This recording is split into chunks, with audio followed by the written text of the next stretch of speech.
ঢপের chop বন্ধু। আমাদের প্রত্যেকজনের friend সার্কেলের ভিতরে একটা না একটা ঢপের চপ বন্ধু থাকবেই।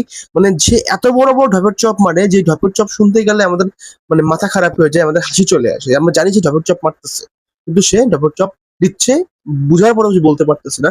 যেমন আমার একজন ফ্রেন্ড ছিল এরকম, যে ক্লাসে এসা একদম একটা ভাব যে সে হচ্ছে পুরো বিল গেটস এর নাতি, তার এমন একটা ভাব। কিন্তু সে অ্যাকচুয়ালি কিন্তু মানে ঢপের চপই দিচ্ছে। হ্যাঁ, এখন সেই যে বাসায় ভাড়া থাকতো, সেই বাড়িওয়ালার নাম এবং তার নানার নাম সেম নাম। তো মানে কোনো একভাবে সব মিলে মিলে গেছে, যেমন নানার নাম, তার ছেলের নাম, তার মা মানে তার মার নাম সব মিলে মিলে গেছে। তো এমন একটা অবস্থা, সে বলে কি সে অমুক জায়গার বাড়িওয়ালা, সে অমুক জায়গার বাড়িওয়ালার নাতি বা পুতি কিছু একটা। পরে আমি তার বাসায় গেছি, দেখাচ্ছি দেখ আমার নানার নাম, আমার মার নাম, বাপের নাম, মামার নাম সব দেখাচ্ছে এমন করে। কিন্তু পরে জানতে পারি সে ওখানে ভাড়াই থাকে।